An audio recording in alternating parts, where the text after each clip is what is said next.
Hello, everybody, and welcome to this year in Indies, and a newfound tradition that we've cultivated for. This is, I think, our third one, maybe fourth one. Actually, I think it's just our third one, year end, and I have familiar faces with me to talk about movies and music, and a little bit later, I'll talk about books as well. But we've got our 5 favorites of the year that we're going to be exploring and talking a little bit about. I imagine.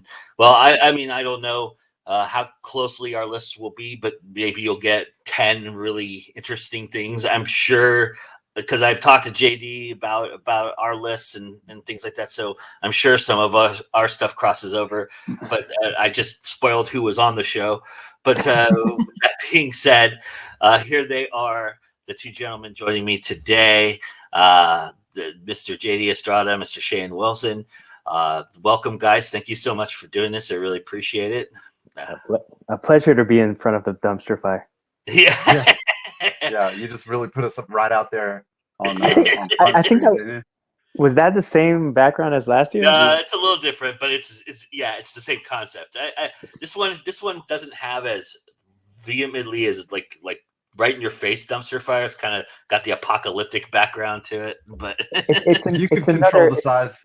If you could control the sizes of our boxes, you could almost put us all 3 in that dumpster. It's another flavor of dumpster fire. Right. It is. It's got some notes of screw you. The aftermath is kind of the residual effect, right? Yeah, so, yeah. It still smells. Yeah, pop that top off and let it breathe a little bit, right? Yeah, right. Exactly. If you put this in a decanter, the bottom is gonna fall. It's gonna be like this much of gunk. Yeah. We should do one of those fake programs, Joe, that we were talking about when you were here, where it's just me, you, and JD looking at pictures of dumpsters and talking about them like they're fine wines. Our top 10 dumpster fires. Right. Yes. We can do that. My number 1 dumpster fire of 2021 was actually from Tulsa, and it was. All right, let's have you guys introduce yourselves real quickly. Shane, why don't you start us off? Yeah, hey, I'm Shane Wilson. I'm a writer and a musician and a podcast host. You can hear me talk about movies every week on the Plotaholics podcast. You can find us all over the place at Plotaholics. Doing a lot more on the YouTube channel too, which I respect. That's pretty awesome. Beefing it up over there a little bit, yeah. Yeah, nice. There's some really great content. I contributed some Dexter stuff over there, and then and a drunk review, Joe. And a drunk review, yes, we did a drunk review. We did a live drunk review. Well, not live, but I was live in person with kind Shane. Of. Yeah, you were lit for sure. I was there. Yeah, I was present. Your body was there. Yeah, and my spirit, but probably not my mind.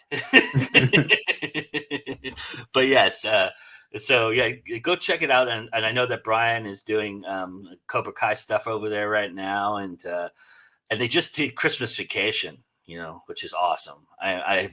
I'm definitely waiting to listen to that. I can't wait to put that in there. It's kind of it is very on brand for us. So it's all over the place. It's all over the place. It is all over the place. Nice. Awesome. Which I'm sure our lists are as well, but we'll get to that in just a second. Let's have Mr. JD Estrada introduce himself first. JD? Greetings, fellow humans. I'm JD Estrada. I'm an indie author from Puerto Rico who currently lives in Atlanta because that makes sense. I am the author of 18 books across a multitude of genres and mediums because some people say they get bored. I think that's a skill. I never get bored. I always need more time. I'm also the unofficial or official original Double O Bananas, which is a banana secret agent. Hashtag Double O Bananas. Look for that on Instagram. It's been a while since I did a video. Hopefully the new year will bring more shenanigans. And I've been doing a lot of taste tests, and people have been enjoying the taste tests. I'm gonna probably also post them on TikTok when I eventually start putting content on that channel, which has nothing. The only thing about the taste test for me is you do mostly chocolate stuff, so I don't really. I've done chocolate, but I've done some other stuff as well. I do a lot of cereals. Yeah. Cereals A that couple of them were chocolate though, the mocha one and no, yeah. there were more coffee because they were the Dunkin' Yeah. Donuts cereal, and it's like a coffee flavored cereal that works. I was like, let's see, because mostly what they sell you on the box when you taste it, you go like, this is no, those are like coffee. And you go like that. So Shane, do you want to start us off and talk about the top 5 list here? You want to give us number 5? I can do that. So I want to say a few things about why my list is the way that it is. Please. Although I don't owe anybody any GD explanations or JD explanations, as it were. JD is the only one that can provide those. But my list is also super bonkers, and as I've been trying to cobble it together, I've been trying to figure out if this was a byproduct of just another like dark year that I was trying to escape, or is this just the kind of media that I tend to consume? And I think it's probably column A, column B sort of situation. Mm-hmm. When I sit down on a Friday or Saturday to watch a movie, I'm almost always thinking about content, right? Because the plotaholics always needs content. Yeah. And so I'm like, okay, so I'm going to pour myself a whiskey. I'm going to watch this movie. And at the end of it, maybe I'll feel like recording something stupid, right? It doesn't always pan out that way, but my list is so clearly informed by the drunk reviews and seeking out the next like crazy absurd movie that will give me some fodder to ramble about for a half hour. That's not the case. It's not universally true, but my list is pretty much informed by that. I also, Joe, with your permission, would like to throw one honorable mention in. Please. Yes. And please. this is only on the list as an honorable mention because it was released at the tail end of 2020, like late December. So it would have probably been on my list for last year, but it was released after you would have filmed this show. So it was right like in the December 20 something range. And it's called Promising Young Woman. Yes. And it's about this woman who has a very traumatic experience in her past and spends her adult life sort of just wreaking havoc on the lives of predatory men. And she makes herself into a target. Like she'll go to a bar, she'll get super drunk, and then the guys will take her home, take advantage of her. And she always gives them an opportunity to do the right thing, but they always suck, right? And so then she just like messes them up. And it's delightful, and it's super.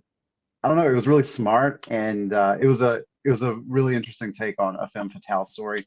So I really liked Promising Young Woman, and so it just unfortunately missed the cutoff for this year's top 5 list by about 10 days. Carey Mulligan. Yeah, so good, so good. Did you like that one, Joe? I did. I really enjoyed it, and yeah, I didn't have it on my list again because of the same reason as you did. It would have made my top 10. It would have easily made my top 10 list last year. I think it would have been hard pressed to be in like the top 5 even. Yeah. I really, the ending of that movie is spectacular, and she is the tour de force, man. She is just amazing. Yeah. She's fantastic, and that movie was really fresh. I mean, like and you know what was so refreshing about that movie was that obviously it's a byproduct of the Me Too movement, but it never felt preachy, and it never felt like it was on a soapbox at all. It was just really fresh, and it was very organic sort of storytelling, which was nice. All right, so now my top 5 for this year. And it is so hard to put these in any kind of order. So I'm going to just go with my gut here. And I'm going to say that my number 5 film for the year is Willys Wonderland, starring Nick Cage. Willys Wonderland is a story about sort of like the old showbiz pizza. It's about an old rundown pizza joint where the animatronics come to life and terrorize this group of kids that's like trapped in there. Not I say kids, but they're teenagers that's trapped inside. Nick Cage plays just like drifter guy that rolls up on the scene he never speaks in the entire film. He just rolls up in there and beats the shit out of all these animatronics. And it's glorious, you know, like he will fight this animatronic bear to the death, cut it up, like put it in a garbage bag, go play a pinball machine, eat a little bit of food, smoke a cigarette, take it out back, throw it out, come back in and beat the shit out of the next one.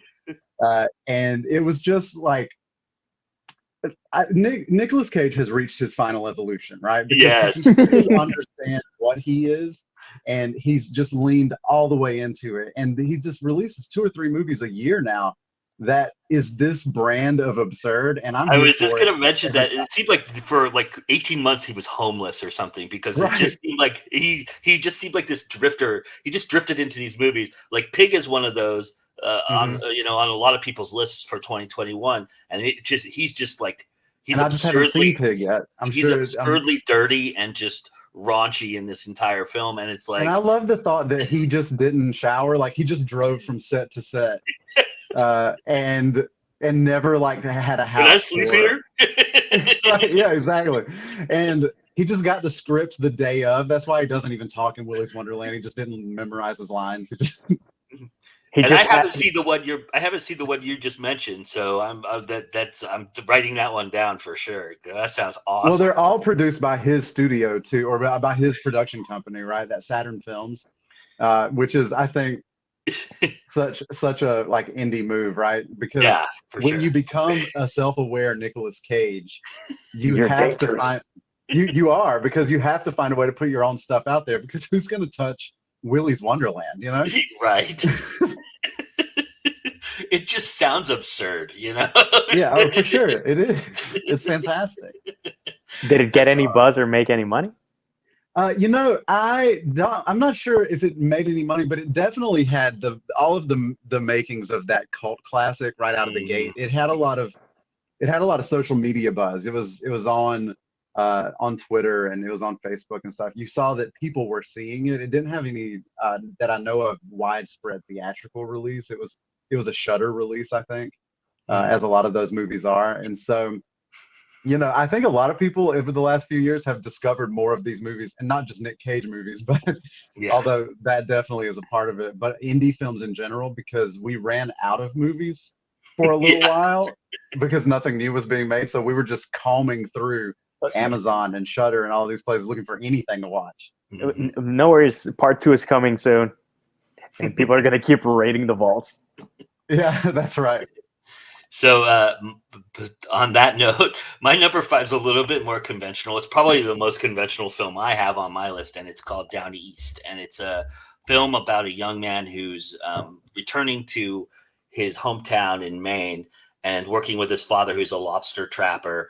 And they get embroiled in this kind of crime epic, and it's kind of this idea. There's this underlying tone about his brother having been killed, and why the reason is, and it's just super well paced. If you're kind of like I refer to it kind of like State of Grace or The Town, those kind of movies, because it's really reminiscent of that, and you'll recognize a couple of the characters in here. Kurt Fox, who plays a Joe in Parks and Rec, that I'm sure Shane is familiar with. Sewage Joe in Parks and Rec.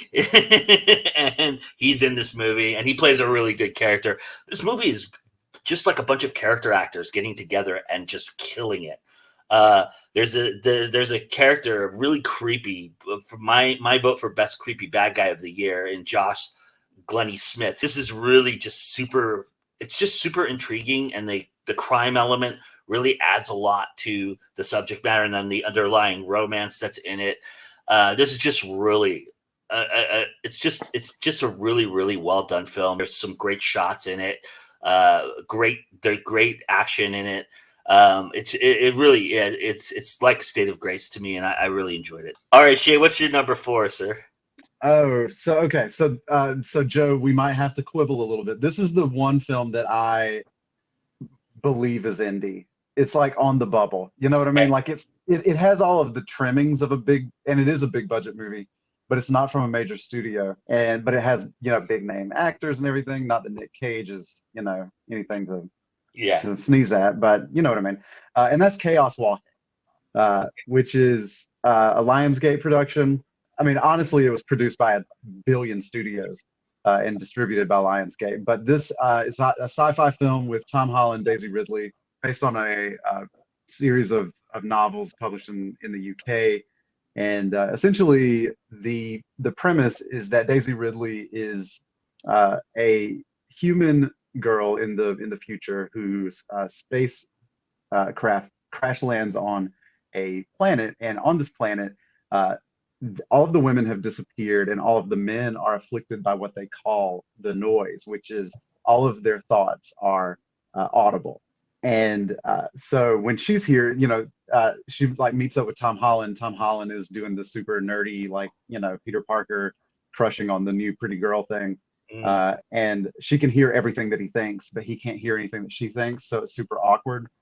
But he's trying to get her to this other spacecraft that they know about that crashed, like, just years before, because they think that it can send a beacon back and her people can come get her.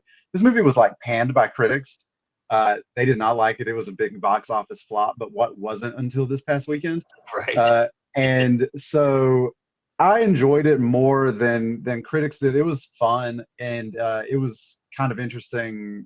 It was an interesting sort of sci-fi movie. It wasn't what I would consider like high sci-fi, right? There were not alien creatures. There wasn't, laser guns or anything like that. It was just like a futuristic human story, if that makes sense. But it was fun. What is indie and not indie? Oh, we're not going to debate the merits of that here. Yeah, well, and I say that Chaos Walking counts, and because I did my research, because Lionsgate, while it is a huge indie studio, it does technically count. And so when I was making my list, Joe, I took a hardline stance on the traditional definition of indie film, being that it was made outside of the Hollywood apparatus. But you brought up a really good point that I think is going to be paramount in my list as well, which is, all of the things I watched, most of the movies that critics were touting in their top 10 or have given 9 stars to, or 5 stars or 9 out of 10 or whatever you want to, however you want to define it. And I have to say, I'm wondering what crack they were smoking in a lot of cases versus what I watched, because like a lot of these movies, I snored through quite a few of them, to be quite honest with you. And I'm like, is there something wrong with me? Because like I'm reading reviews and I'm going, really? That's what you got out of that movie? That's interesting, because it's not what I got, but it's very interesting to me. So what I got was a good nap. Yeah, pretty much. Yeah. Hey, that's gold. Don't diss that. Some people. Oh, what are you taking? Melatonin? The five best movies to nap to in 2021. Here we go. Yes. I can't sleep. Watch this one. Watch this one. It won 50 awards. You're gonna. Well, I'm looking at the list of Independent Spirit Awards, and I've seen a lot of those films this year, and I'm going, okay. If you say so. My number 4 is Bastards Road. It's a documentary. A documentary that really, technically, I saw in 2020 at Slamdance, but it didn't release till this year wide. It didn't go out and for people to see until this year. So I'm real excited that it was out there for people to see. Written and directed by Brian Morrison, who basically followed around Jonathan Hancock. He was a Marine from the 2-4 who was a part of many, many combat missions in Iraq, Afghanistan, and he and his brothers, he saw many people die, and he was dealing with PTSD very badly. So he decided he was going to trek across country, 5,800 miles from Maryland, all the way to Camp Pendleton, where they were doing a ceremony honoring his unit. And so during that trek, he visits all of his brothers from the 2-4, and they have candid, earnest conversations about what they were experiencing and who they were, and reliving a lot of that trauma and angst, but also reliving a lot of the good spirit that it was. And this movie, I mean, it just has so much heart and soul, and it speaks so loudly about the need to take care of our soldiers after wartime and what PTSD really does to a person and how it affects them. I mean, you really get deeply into John's story, just personal story, not just military story. There's a lot of personal aspects that John unveils here and just lets himself be so vulnerable and so amazing.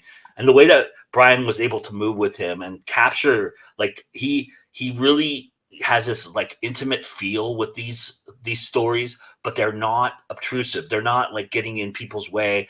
He's not crossing any boundaries with this. He's very respectful, very charismatic with it, and he does it in such a nice stylistic way. It's a nice film in that respect as well, but this is really a movie about heart and soul, and it's really an amazing. I mean, it's one of those that stayed with me long after I saw it at Slamdance.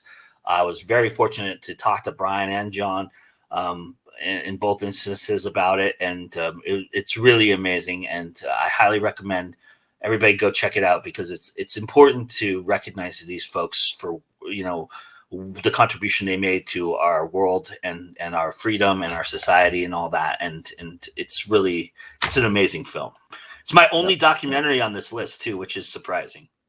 Shade, what's your number 3, sir? Number 3 is my documentary for the year, and it is it's part of a series that is being distributed on HBO Max, but it's the Music Box series, but particularly the first episode, or the first episode, I guess, which is the Woodstock '99 Peace, Love, and Rage episode. And it's a look into essentially what went wrong at Woodstock '99. Why did the whole thing turn into just this chaotic, again, dumpster fire? If there's ever been an we event, hate you. yeah. If there's ever been a microcosm of what 2021 would be, it was 1999's Woodstock. And it was just an interesting look at how these bands and the programming and the over-sexualizing of the women in attendance and the sexual assault that was happening there, and also just the dehydration and the exploiting these kids for exorbitant prices just to drink water, a lack of clean facilities or places to shower or anything like that, and how this undercurrent of rage just continued to boil over for several days until it just turned into absolute anarchy inside of the park, which was really weird that it actually happened at an old Air Force base, Woodstock, right? At a military facility. But yeah, it was wild. And it was, as somebody who, I was in high school when Woodstock '99 happened. I remember watching it on MTV, and I remember that Sunday night when they were having to evacuate Kurt Loder and all of the MTV News people out of there, So it was really interesting to see this more comprehensive look at what happened that weekend. Was it more like they were talking to people about it, or did they have like backstage footage and like behind the scenes? So they had a lot of footage. A lot of the footage that they had was the pay-per-view footage or the MTV footage, but they also had people that were in attendance, like that were on the ground there. They had interviews with attendees who had lost people, who had, like, their friends had died at Woodstock. Wow. Yeah, I mean, it was cool. And then they also had, of course, they had the academics who were there to explain sort of like, mob mentality and contagion theory and how this stuff kind of spirals out of control when this kind of thing happens. And also just like one of the more interesting things that I never had really considered was the white male rage that was there, and that was so permeating through the music of the moment of like Kid Rock and Limp Bizkit and those guys, and how just such a dickhole Fred Durst was, because they asked him several times to like try to calm everybody down, and he just would not do it, Not gonna do it. Right, that was a really great Fred Durst impression. So good. But what was also crazy is they looked at like the music lineup, right? Mm-hmm. And they would have somebody like Jewel play, and then Fred Durst immediately after. And you're just like, who programmed this thing? Yeah. Somebody with a death wish. Yeah, for sure. And it was really an interesting look at that festival, because when I was a kid, I was too young. I was struck by the visual, like the spectacle of it. Uh-huh. But I was too young to really understand what was happening, I was just like, oh shit, like they're burning it down, you know. Yeah, And there was some like more. I remember that there was more footage from the fires and stuff. Like maybe people had handheld cameras there that they were able to get a hold of, or there was hmm news footage from the local news or something like that that I didn't remember seeing. They had gotten much closer to that stuff. It was really interesting though. All right, it's time to get really absurd. Okay, my number three is a movie called Manda Under the Table. It's written and directed and stars Noel David Taylor, and it is this post-apocalyptic. I'm trying to describe it in that would make sense. And I've written the review about it before, so you can read the review. But it's post-apocalyptic comedy. It's about a screenwriter trying to make it in Hollywood, basically in this post-apocalyptic Hollywood, in this post-apocalyptic society. And there's this underlying like nuclear blast where people can't go outside, they have to wear masks and things like that, and like not like the masks we wear now, but like actual like gas masks and stuff like that. And there's like the colors in this are just so like outrageous, and it's like an absurd French painting come to life idea. There's so much like wide shots in this that are just like crazy visuals, and uh, but it's funny. It's cynical. It's just I love movies about movies and about making movies, and this is it's kind of neat because he's got this foil slash rival in Ben Bobbitt who does an incredible job of being his equal. And it's kind of interesting who becomes the protagonist, antagonist, and all the absurdities that go along with pitching a film. I mean, it's almost so true to life that it's really absurd to think that this is actually how things get made sometimes, and yet in this kind of weird setting on top of it. So it's just so amazing. I saw it at Slam Dance this year, and I was blown away by it. I watched it like 3 times because I just couldn't believe how weird and interesting it was. Best if you need like a shot of nostalgia, like bah, what I consider the good old days, because I wasn't born in the 40s, 50s, 60s or anything. I'm a child of the 80s and a teen of the 90s. The documentary The Orange Years about Nickelodeon and their shift to world dominance for a couple of years, and they're still pretty. This would have made my honorable mention list, to be honest with It is so good, and the thing is that there is a sweet spot in the history of Nickelodeon where I can't believe that they could do anything better, and it was short lived, and then they ousted like the CEO or someone, and it kind of changed, and it was still good, but it had that really sweet moment. But they went through so many shows that I grew up with that and brought so many good memories. And they show that arc of a lot of things in Nickelodeon that had that arc of a pinnacle of awesomeness, and then blah. From Legends of the Hidden Temple and Double Dare, which I wanted to participate in both, and I did want to eat part of the sundae that you had to slide through, to Hey Dude, to the cartoons, Ren and Stimpy, Rugrats. The music from the Rugrats is made by Danny Elfman.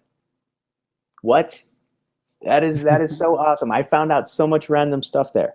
And also they give a small glimpse of what came before the Orange Years, that had Pinwheel, and that had Today's Special and other programming like that. It's sad. It's very sad. But apart from that, everything is great. I concur. This was an interesting documentary. It only missed my list just by so much, but it's an interesting one. I really like Adam Sweeney's approach to how he kind of backhands a lot of what he's talking about in this. It's kind of interesting, but I liked it. I enjoyed that movie. All right, Shane, your number two. My number two film is Tick Tick Boom. It's a musical produced by Imagine Entertainment, 5000 Broadway Productions, distributed by Netflix. It tells the story of Jonathan Larson, who was the writer of the Broadway musical Rent. It's it's a Joe was talking about movies about movies. This is a musical about musicals. He wrote a musical. The very first musical Jonathan Larson ever wrote was a show called Superbia, uh, and it's a weird futuristic take on 1989. And But anyway, so that gets accepted into a workshop, and when it gets into the workshop, uh, he's like, so now it's going to get produced, right? Because Stephen Sondheim and all these folks like show up to see it, but nobody buys it. And so his agent's like, well, now you got to write another one, right? So the one that he writes is Tick Tick Boom, which is just about riding suburbia. And so he does this sort of weird, like Ouroboros thing, right? Like it's a musical about the last musical that he wrote before the next musical that he wrote, which would make him famous, which is Rent. And of course, it also tells the story of like the tragedy that befalls him, how he actually died of an aneurysm the night before Rent opened on Broadway, and he was never able to see the production. Andrew Garfield is in this. He plays Jonathan Larson, and he is amazing. The cast is great. It's a really good musical, and it's on the list because I couldn't put In the Heights on it. My number 2 of the year is Glam. It's an Icelandic, they call it horror film or a drama. I don't know what the fuck to call it, to be quite frank. It is so absurd and so weird and so unusual. And you know, it stars Naomi Rapace, who you would recognize in an instant. She was in Prometheus. She's been in The Girl with the Dragon Tattoo. She's been in a ton of stuff, right? And she is phenomenal in this movie. This is my favorite female performance of the year. But really, so I can't really say a whole lot about it because I would be giving so much away. But it's this interesting take on loss and family. And so here's where critics and I disagree. This is a movie that is predictable in a sense, but it is also, I think movies are so oversimplified these days. They just give you everything, and you know, and then you're expected to kind of go with it. This movie gives you nothing.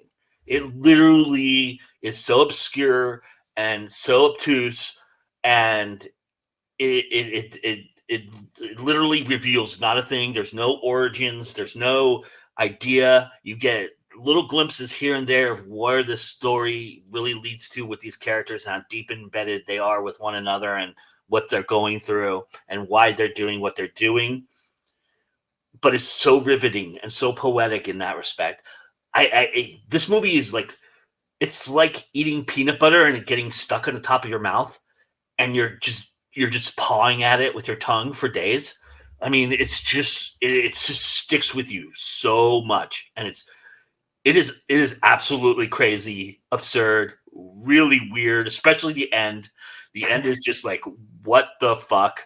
And you're just going, but you were like what the fuck in the way that you expected it to be what the fuck, you know? It's kind of like, okay, I know what that is. I know what's going on, but it's like, still you can't believe it with your own eyes that what you just saw. And it's so cool in that respect. I really dug it. I'm sorry if people think it's weird to the sense of being like, if it's being, you know, altruistic or being, you know, grandiose, but really, this movie is fucking weird, and it's not for everybody. I'm gonna tell you right now, there's a lot of people who are gonna hate it, but okay. I dug it. I really dug it. It sounds like David Lynch would have it on repeat. I think even David Lynch would be scared of this movie, to be honest with you. David Lynch would be like, where's the subtext? Where's the context? I honestly can't wait to get hammered and talk about it. All right, Shane. Big reveal time. You ready? Yeah. Your number 1 movie of 2021 is? Spider-Man No Way Home. I'm just kidding. Oh man, what an indie darling. No, so the most fun I had with an indie film this year is a movie called Psycho Gorman. It's a movie that was originally released in Canada in 2020, but didn't get United States distribution until very early of this year, so January of 2021. But Psycho Gorman is really about these two young kids that accidentally on Earth and resurrect an ancient alien warlord who's bent on the destruction of the planet Earth. And by activating this crystal that brings him back to life or reactivates him, they also summon just the weirdest group of intergalactic assassins to Earth as well. It's just chaos. And these kids are trying to, they become, because they hold the crystal, they control Psycho Gorman, the main guy. And so he becomes like their best friends. And he just talks so much shit to them, but he can't do anything to them because they control him. And so then they like dress him up in stupid costumes and take him around town to try to disguise him and everything. But these kids are so funny. The young girl, her name in the film is Mimi. She's played by Anita Josie Hannah. Is one of the funniest kid actors I've seen in a long time. She's so funny. But yeah, Psycho Gorman is bonkers fun. Based on this list, I think you've got to see Lamb. I mean, just I'm excited. But yeah, no, that's awesome. I love that. I love that. That's pretty absurd, I would assume. But that's nice. I like it. Awesome. My number one movie of the year. If you've been following my blog, you probably are not surprised by this, but it's The Subject is my number one film of the year. It's a movie starring Jason Biggs. It's about a documentary filmmaker who is wrestling with a decision he had to make that cost somebody their life, and basically how that affects everything else that he's doing and everybody else around him and the people that are associated with the death of this young man. And it is the most. It was written by Chisa Hutchison. It's just like this insider thing. Lainey Zippoy also directed it, but it's just like this insider thing about how documentarians deal with this, because this is a real thing that happens to documentarians quite a bit. You know, there's a lot of deep rooted subject matter that they deal with, that they have to make decisions on how to be clinical and remove themselves from, you know, feeling an emotional, you know, attachment to the subject matter that they're filming, because they have to be authentic or true to the documentary. And the way that this is captured within a cinematic setting is phenomenal. Every character in this movie, which is so unusual, because you have Jason Biggs in a movie who's in virtually almost every scene in this movie as well, but the way he's moves in or out with a bunch of characters, and every character has their moment to shine with him, is incredible. There's stories within stories. There's twists within twists. There is one absolute reveal that is like the most subversive reveal I've seen in a movie in a very long time. It's so amazingly well done, and it just happens like at the flick of a switch. It is so incredible. And then this movie has one of the best 30 minutes I've seen in a film in a decade, maybe. I mean, it's just two people going at it, and what they're going at it for. It's amazing. It's Angelou Ellis and Jason Biggs in it, and the scene is just phenomenal. For that alone, it should be seen. And this movie, Biggs is incredible in the way that he turns and twists in this movie, and it is packed with great performances, incredible cinematography with the lighting structures and the way that it's ominous sometimes, and then the way it's handheld and looks like a documentary. I know that people will say that's kind of pretentious, this stylistic nature of it, but I don't give a shit. This movie had me riveted from moment one, and I really enjoyed it. And it was going to be the movie I measured every movie by this year. So by that standard, if you know, nothing touched it, and so that's why it was my number one.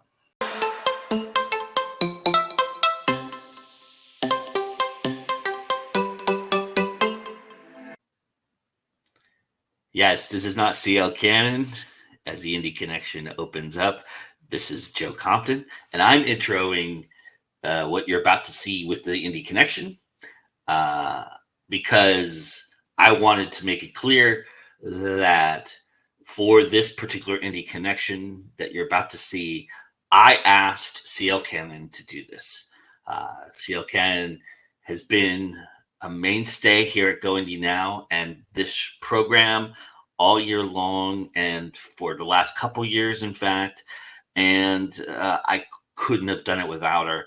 She means so much to GoIndieNow, and what she does for this segment is awesome. So I wanted, for this last segment of 2021, for her to toot her own horn and give you some anthologies from Fiction Atlas Press that you should check out. So that's what you're about to see. And so I wanted to make that abundantly clear that I was the one who asked for it. And this is not self-aggrandizing at all, because I wanted her to do that, and I wanted to do that for her and pay tribute to all she does, because I think she's got a lot of great collections out there, and I think you guys would really love a lot of the things that she's produced with her publishing company. So go check those books out when you see the Indie Connection. The links will be in the description. All right, thanks, guys. Hey guys, CL Cannon here from Fiction Atlas Press, bringing you another Indie Connection, and we've got a special one today that was requested by Mr. Joe Compton. He wanted me to highlight some of Fiction Atlas's anthologies. So today, if you are a fan of anthologies and donating money to charity, you might like some of our Fiction Atlas anthologies. Here they are. I'm not going to actually show you all of our anthologies because we have quite a few, but I'm going to do the last 5. So our most recent anthology is From the Deep, which is a nautical themed anthology. And here's the synopsis.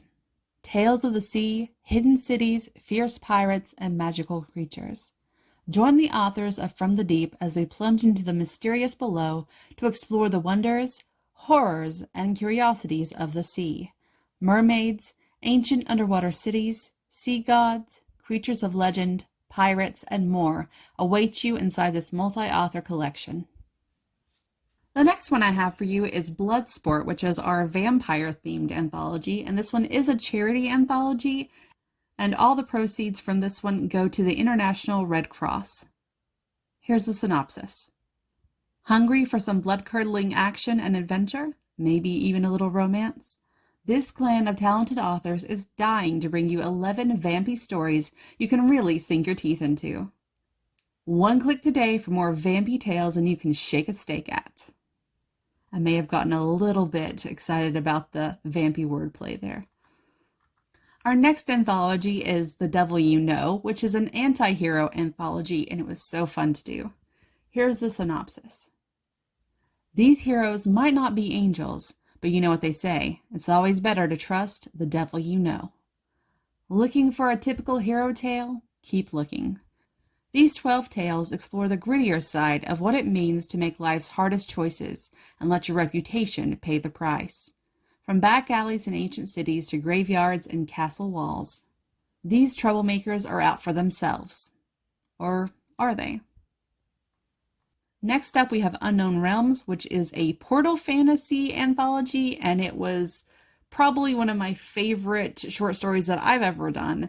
But here is the synopsis. Discover new and uncharted worlds as the authors of Unknown Realms weave 10 tales of mystic portals, space exploration, time travel, alternate dimensions, and undiscovered landscapes. My story in this one is called The Midnight City, and like I said, it's one of my favorite ones that I've ever written, and it's about a brother and a sister and this magical place that only they can see that appears at midnight, and it kind of helps them get through a lot of things in their life. And of course they thought that it wasn't real once they grew up, but they come to find out that it was. It's a very short tale, but I really enjoyed writing it. And the last one I'm going to tell you about is called Beyond the Mask, and that's our superhero anthology, and the proceeds from that one, 100% of proceeds go to Alex's Lemonade Stand, which is an organization that is a superhero to many children who are diagnosed with childhood cancers. Alex's Lemonade Stand's mission is to change the lives of children with cancer through funding impactful research, raising awareness, supporting families, and empowering everyone to help cure childhood cancer. Here's the synopsis for that one. There's so much more to each hero beyond the mask. Fighting crime is not always a walk in the park. The power to protect citizens comes at a price, your identity. How do you live an ordinary life when you can do such extraordinary things? Okay, that's all for me for this whole entire year, but I'll see you next year on the Indie Connection. Have a wonderful holiday. Bye.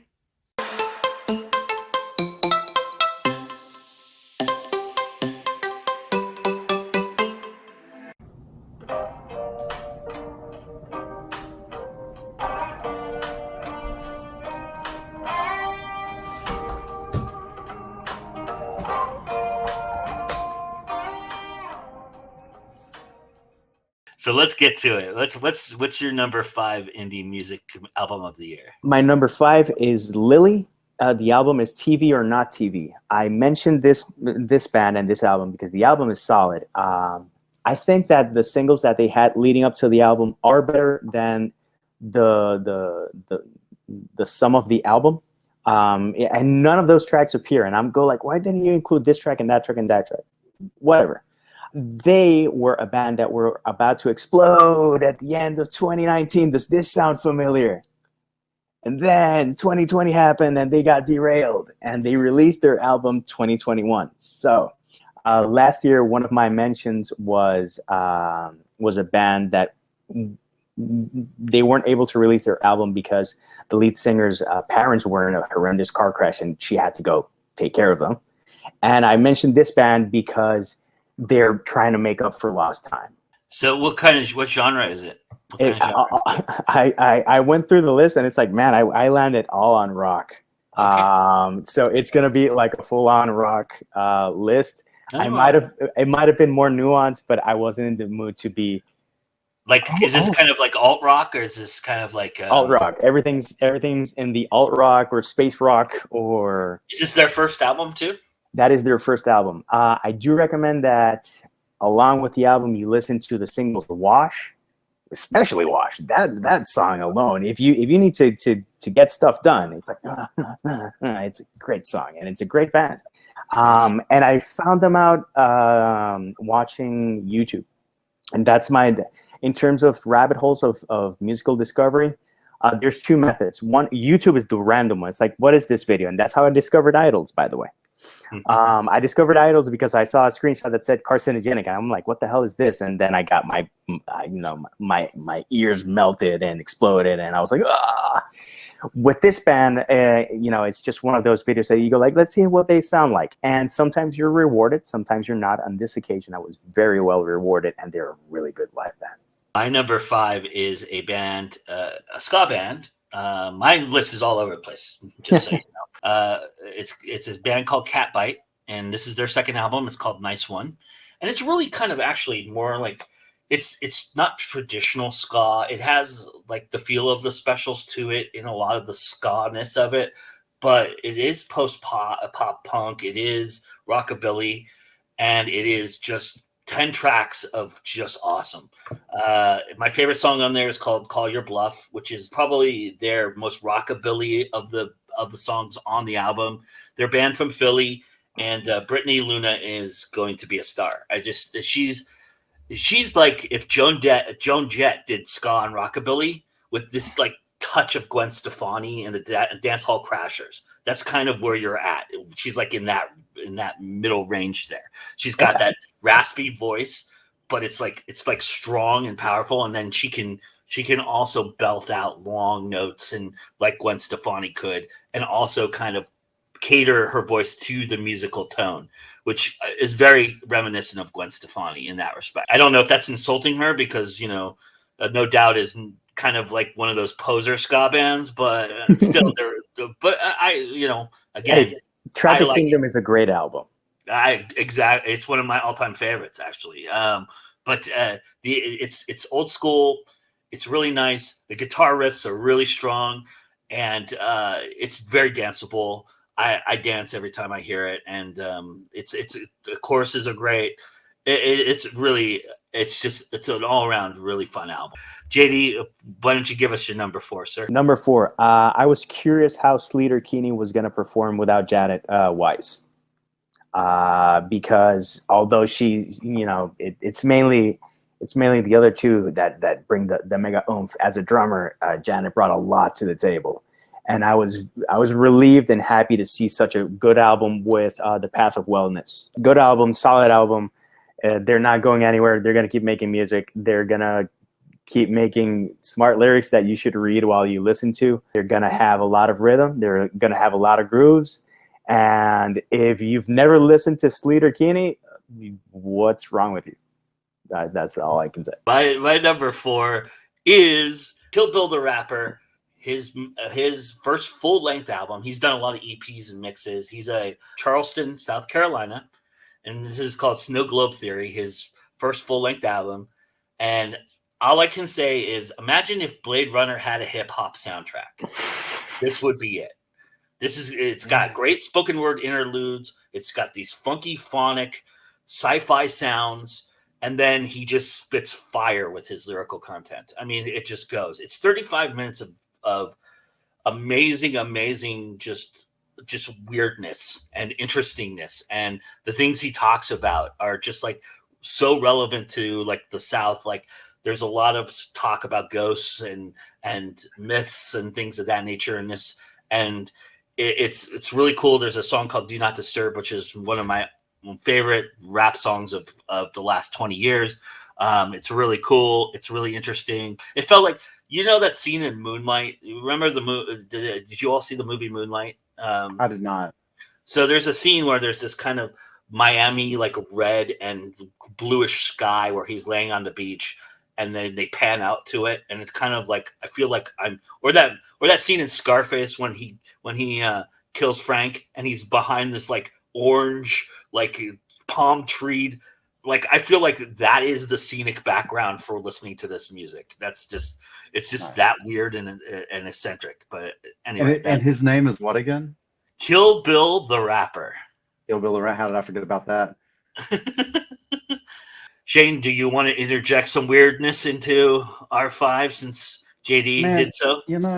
I've been sort of scrounging around. I wanted to mention, so it's well documented that I'm a Jason Isbell fan. It's also well documented that I'm from Georgia, and not to dig too deep into the political origins of this record, but this year in October, Jason Isbell released through his own record label an album called Georgia Blue, which is a cover record full of songs originally by Georgia artists.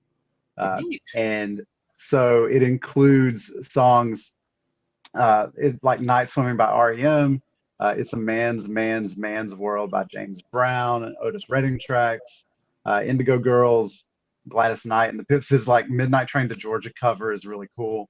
And he also does a lot of collaborative work here with other artists from Georgia that are like working right now. So it's a pretty cool record. He actually promised on Twitter that he would do this record if Joe Biden won Georgia, and it's called Georgia Blue. Awesome, very cool. I'll also throw a little honorable mention to my own record, which came out this year, Joe. Please. Please tell everybody about it. Yeah. The Sequoia Rising record, of all the things I've ever said, I mean this the most, dropped in March of this year. So it's very exciting. Totally. All right, JD, your number 3, sir. My number 3, the artist is called Chagrin, and the album is called Standstill. Chagrin is a solo post-industrial project from Poland. Her name is Natalia Gadzina. These were albums, and this was music that I was meant to listen. I had an album from 2019 that I'll listen to it, blah blah blah. 2 years passed, and then I'm like, man, why haven't I heard this this person and whatnot? Oh, they have a new album. Okay, let me hear both of them. And that was like, I'm a dick. I'm an idiot. I don't know why I took this long. I can't like Nine Inch Nails as much as I do, and not even know about this. Indie artist from Poland. So that's a very me thing. It's like, okay, give me a country that's not gonna get the limelight. And if you like industrial music, if you like industrial metal, if you like Nine Inch Nails, some of the broodier tracks, if you like vocals that sometimes range into the Evanescence realm, but not the super saccharine tracks, the ones that are a bit more rocked. Again, the production is by Ari Locke, who did work for Skinny Puppy. That is a name from the 80s and 90s. Yeah. That if you know industrial rock, you know that name. It's like really the godfathers of industrial, slash electronica music. It's like them and Ministry and Nine Inch Nails were the ones that bridged the gap. Obviously, Nine Inch Nails blew up. Yeah, Skinny Puppy is more of the David Lynch version of yeah, it's a bit more obscure. It's more on the Melvin side of life. It's a name that a lot of people know, but not a lot of people have heard for some reason. It's great music. So I listened to the album, and then I was like blown away, and I checked the YouTube channel, and she does her own music videos. And good music videos that I was like really impressed with. At least 2 of them, I was like, wow, this is top notch. And she like wrote, directed, did everything, does all the music, does all the artwork, and you go like, how more indie can you get? So definitely, if you like that brand of music, you have to check her out. She is spectacular. My number 3 is Claire Cronen's Bloodless. It's her second album. It's very folksy Americana, but it's like poetic verses from like a William S. Burroughs novel or Edgar Allan Poe story. I mean, she's got this raspy, growling voice that's kind of like, if Amanda Palmer and Tori Amos met and then got in a fight with Fiona Apple and she took their lunch money, that's Claire Cronen. That's how I describe it. The music's really well produced. Her I don't know if it's her husband or boyfriend, Ezra Buchla. He really it's like, those like chef shows where they deconstruct like lasagna. This album's kind of like deconstructing Americana, right? It's like when Neo controlled the Matrix and he was able to like pick the bullets out of the sky and like see everything. Like you like see everything with this kind of this album. I mean, Snakes for Angels is my favorite song on the album. It's an album that I go to quite a bit when I'm moody, and it's perfect for that. And it's really raw and instinctive and just very interesting. All right, Shane, do you want to add something else? I'm going to unfairly double dip here because here's a movie that almost and maybe probably should have been on my list, but the soundtrack from Bo Burnham's Inside is going to make my list of, and that is a comedy special that is absolutely independent, right? I mean, he did it all himself. Directed, edited everything himself, right? While he was locked up during the early days of COVID. So I'm petting my dog if you see my hand doing weird stuff. But we know you're a fan, not that big of a fan. No worries. Right. Even though the soundtrack was released by a major label, I would still argue that the music itself was produced independent. Yeah, so, for sure. Inside by Bo Burnham. I'm actually the opposite. I was a huge fan of the movie, not a fan of the music. The music is permeated TikTok, and I can't get it out of my head, and it's driving me insane. But this was really just my way of mentioning that special. Yeah, good. Yeah, I mean, because honestly, my favorite parts of it were the parts where he was just like sighing and like laying in the dark. I was like, yo, I feel that. The artistic nature of that special, the long shots, like when he drops the camera and you just and the behind the scenes but not behind the scenes stuff that he does, the interesting stuff he does with like strobing and just capture, it was one of the first significant pieces, at least of visual pandemic art, right? Like there's, I think that you see that happening in music a little bit now, and it's starting to get into some film stuff in meaningful ways. I mean, obviously some people tried to do, like the Zoom movies at first. Mhm. But now I think that it's starting to permeate art. Every mode takes its own time, right, to figure it out.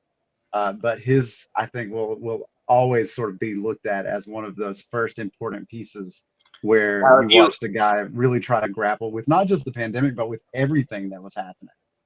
Now, if you added a bunch of actors into that equation, you have Man on the Table. It's very similar in its stylistic nature Okay. and that expression wise, and it's very much shot in almost the exact same way. Very long Gotcha. shot, wide, and very interesting. But it's a story on itself. I mean, I'm not saying that Bo Burnham's Insight's not a story, but it's more, his is like more of like a documentary evolution kind of idea. This is more of a narrative that kind of has like a cynical nature to it, very similar to Inside, but it's with other actors and about Hollywood. So, which, Bo Burnham kind of burns a little bit as well.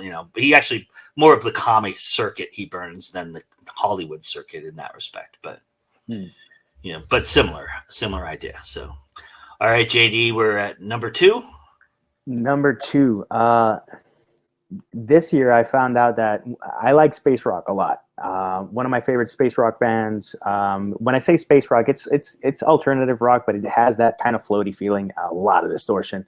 A band called Hum released Inlet without announcing it. They just dropped the album and then just went. It's like, oh, how you doing? Bye. And then they left, and no press, no nothing. And this year, not to that level, but pretty close. The band Failure released Wild Type Droid. Failure is one of those bands that it's a 3-piece, and you go like, wow, you guys make a lot of noise for a 3-piece. And in terms of their discography, I always like when a band has a lot of history. They've done a lot of albums, and then they have an album that they just come out swinging like, oh, you think we're done? And the album from top to bottom has more variety than I think I've heard from them in a while. And I really think that if you like that stoner, spacey rock, it's a really good find. Is it kind of progressive in that respect? That's why I say space rock, because if you think progressive, you're going to think of people shredding and stuff. No shredding here, just a lot of layers of stuff. You think of like Boston and... No. It's not Boston. It's you have to listen to it because I don't think any super well-known band plays that type of music. And I also like it because of that. It's one of those bands that you recommend and people will go like, oh, I really like that band. I've never heard it. And then you go like, listen to it. This is in one direction. It's not going to get radio play. Cool. Well, my number 2 is going to surprise JD. And I think maybe it will be talked about in a bit. But my number 2 of the year is the Idols Crawler album. This is their 4th album. I had some issues with a couple of the tracks in this album. The more radio friendly played songs on the album were actually not my favorites on this album. They were still pretty good. This band just they're a punching bag of just. Let me just kick you right in the teeth, Let me kick you in the teeth, and then when you're down on the ground, I'm going to kick you in the balls. That's kind of how the Idols do it, and they're so good at it. They're so energetic. They do so well at balancing the rock element of what they do with crossover elements. And this album is like a really maturing of their sound. It's really like you kind of get the sense that they've kind of found it with what they're doing, and they're still yet experimenting in top of that. I mean, the very opening track, MTTR 420, I think is the name. That opening track is just like very unusual for the Idols. It's not something you would have heard on an Idols album, and yet it makes sense. It comes together and it brings it in. And yeah, this is probably a safe choice for indies because they're an indie band on the verge of being like really, really, spectacularly, blown up, but it is still on the indie cusp, so I'm going to keep with it and hold on to it. They haven't got to Modest Mouse status just of yet, but they're on their way. All right, JD, it's time. You got your number 1 album. I have a feeling I know what it is, and I think I spoiled it, but Here we go. What's the number one album for you, There, JD? there's a twist, and there's also a bigger name mention. Elbow produced Flying Dream #1. It is remarkably beautiful album. It is very soothing and it's very relaxing. I recommend it for anyone who's having a rough time because it's that type of album. Very ethereal. It's in no rush to do anything except soothe. And I think a lot of people can use that. So I did want to mention that. And my number one is actually a tie. One is Idol's Crawler. And the other one I think you forgot, which I did review for the channel. Crawler is Idol's throwing an album that is not meant to win new fans. And I think that takes a lot of balls. And it takes a lot of balls for a band that they've been together since 2009, 2010. Of about their first album was in 2017, then 2018, 2019, 2020. I'm not sure the sequence, but if they missed a year, that's a lot. But from 2017 to now, they have 4 albums. That's pretty productive, and you have a pandemic in the midst. With this one, they didn't have that much of a plan, or at least that's what Joe says when he's been interviewed. And it feels really raw. And it has some songs that have meant a lot to me in the last couple of weeks, and some that just pump me up because you take The Wheel, and The Wheel is such a good song, and it's just there to kick you in the teeth, and not kindly. And then the Beachland Ballroom is a song that hits me in the feels, and has hit me in the feels because, like much of their music, it does sound completely earnest, completely honest, from the gut. Joe's not trying to sing the prettiest. He's just trying to get stuff out of his system, and there's a lot. It is a wonderful album. It takes a lot of guts to do what they did, and that's what that band is. Very genuine, and it's like, this is what we're gonna do. We hope that you enjoy it, and we're gonna play it until I lose 12,000 calories. Yeah, the Resuscitation is a really great dance number that they do, which is very interesting for them. And it is so funny. And my tie for number one, Crawler has those vibes, but Ani DiFranco's Revolutionary Love, I did review for the channel, and it is a very special album because it is Ani DiFranco pretty much giving you a top to bottom perfect album. It is beautiful. Instrumentation is great. Lyrics mean a lot. Again, all 3 albums that I mentioned for number one are mentioned for a reason. I think that each one can help different type of people to cope and to deal with stuff that we're going through. And they're all meant to either just lay down and listen. This is not a multitasking album, although you can work and listen to this, fine. This is music that it harkens back to, I'm just going to turn down the lights, I'm just going to listen to the music, and I'm going to let it wash over me and take all the crap that I have inside and just let it go. Yeah, if I had a theme for my list of, my films were absurd, my music is more nostalgic. I've been finding that I've been reaching music that I remember that fondly has a connection to me and as a younger self, and kind of bringing that back. And my number one album is very reminiscent of that. It's an album I just found literally like a week and a half ago, and I can guarantee you it would have made my list if I found it 7 months ago or 8 months ago. And it's only 6 songs, but it's 6 just beautifully precious songs for me, and it brings me back. If you're a fan of Psychedelic Furs, Echo and the Bunnymen, The Cure, this is an album you must have. It's a band from Edmonton called Homefront, and this is Think of the Lie. It's their 3rd album. It's new wave 80s rock. It has every single song is a John Hughes soundtrack contender. I mean, it's just so amazing.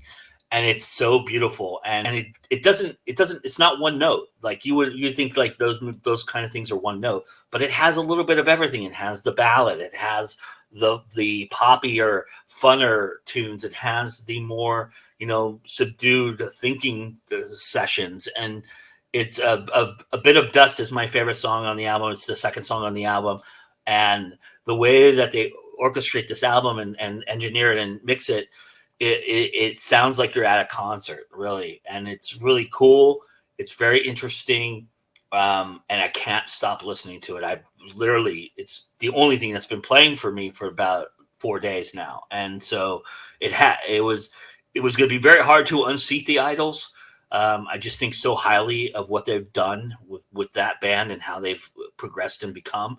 And truth be told, if I was not just putting indies into this, Modest Mouse would be my number one album of the year. I think the Golden Casket is a tour de force, if you will. And Modest Mouse is one of my all-time favorite bands. So it was until Homefront came around, though the band I was listening most to. Although I've been listening to a lot of metal because I'm doing a metal podcast now, but this album really is that amazing to me, and literally you will think you're back in a John Hughes movie if you listen to this. It's really great. So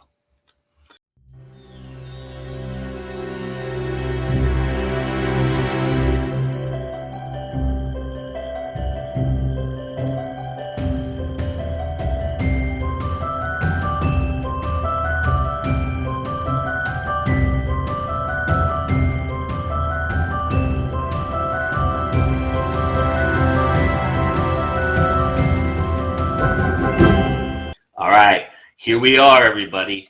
It is now time for the moments you probably all been waiting for. My top 5, or GoIndieNow's top 5 books of 2021. So at number 5 is a short story collection called Side Roads by Rachel Brune. It is horror, drama, all kinds of interesting things. There's some prose in there. There's some long form novella type stories. There's some shorter stories. Just really awesome stuff. All of these that I'm mentioning, I will have full reviews for, so you can get the detailed description on them. But there is a lot of favorite stories that I've read in this collection that I really, really enjoy. It is an awesome, awesome book.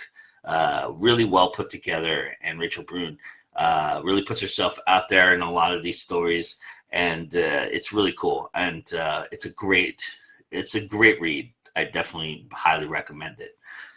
My number 4 pick for Indie Book of 2021 is a book that came to me later. I had her on Joe's Bar, and her cover, as you'll see here, is absolutely striking. Well, the book is just as striking. It is an awesome read, and that brought us in. So covers do matter, if you're wondering. And I'm not the only one who bought it, but I did pick it up, and when I absorbed it, you're going to find that there's a really similar theme with all 5 of these books. Not only have they been written from a female perspective, but they all feature badass, kick-ass women who are doing just amazing things, and yet giving you such a perspective in different ways and different ideas. And so the character of Jane in this book is one of those, and she's no nonsense, and the opening scene in the bar is fabulous. It's one of the best openings of any book I've read this year. I highly recommend checking out this book, Bloodmark by J.P. McLean. My number 3 pick for Indie Book of 2021 is the continuation of a saga that I've been following. Now that I've read all 3 books, number 4 came out earlier this year, and it is, yes, from the Star Edge series, my favorite protagonist of the last 5 years, Miss Nell Bentley. It is Heretics, and it is the continuation of a saga that I just have completely been absorbed by.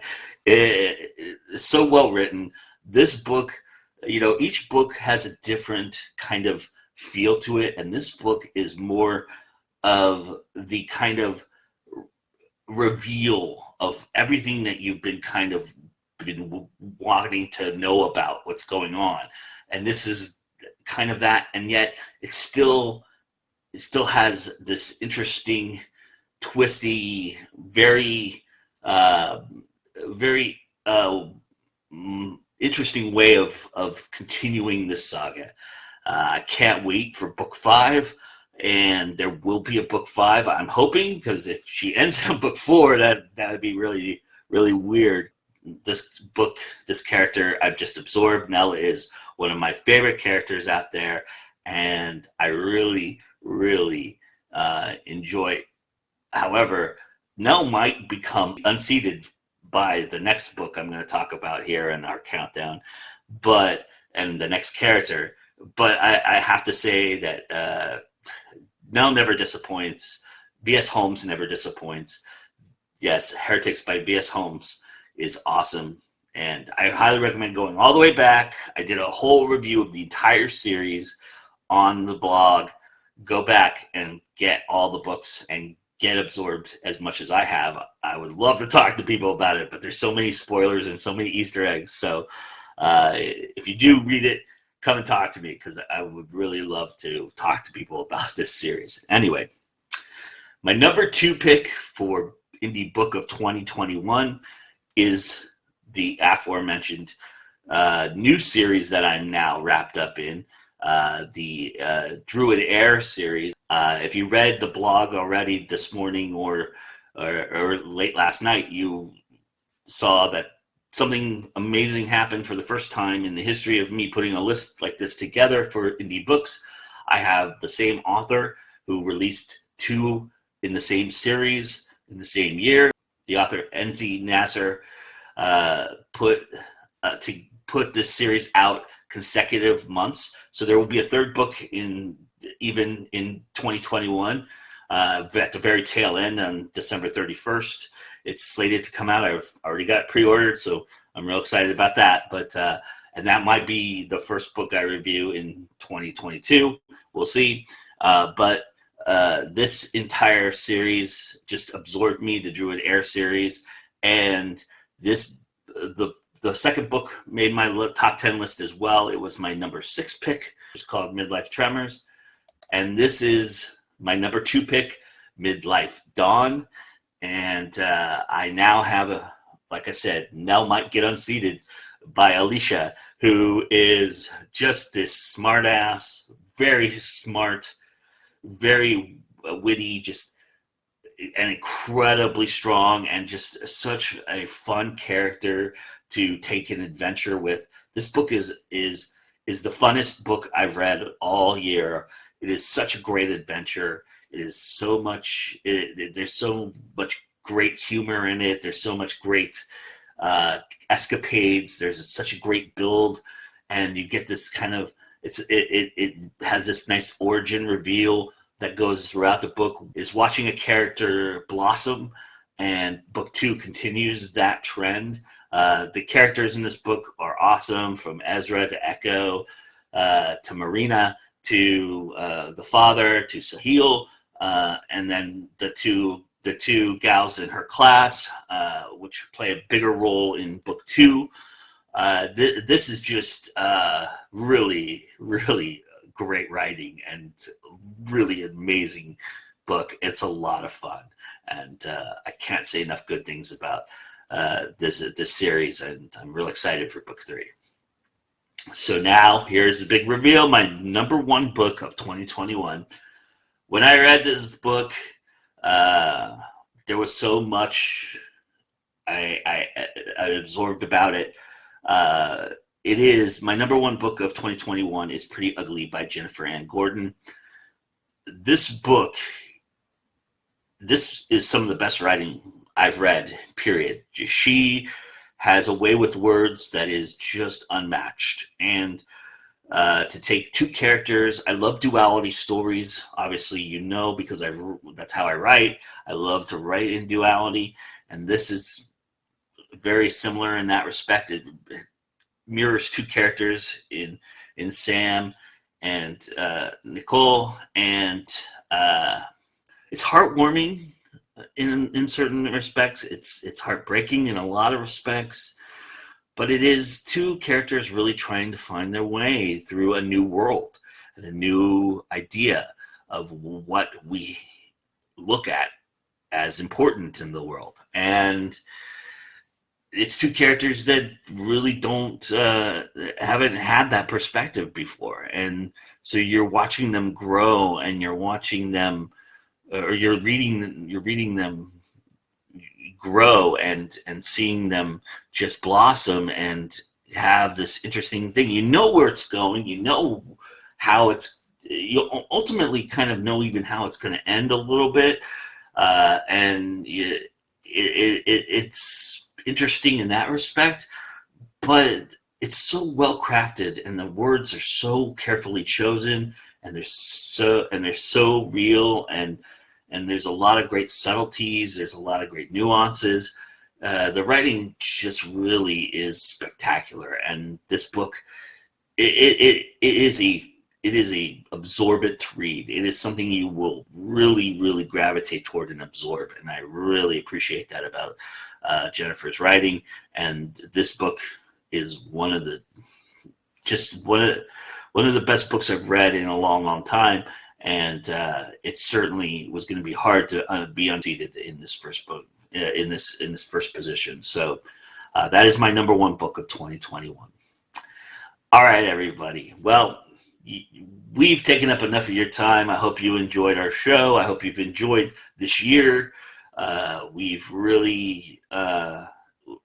really had a really great year in terms of This Week in Indies and GoIndieNow, and it's all because of you, all because you smash that like button, you subscribe, you share, you comment, and all of that matters so much in our growth and who we are and what we're doing. So I really, really appreciate all of you, and I just want to say a special thanks to everybody who participated in a roundtable discussion in 2021.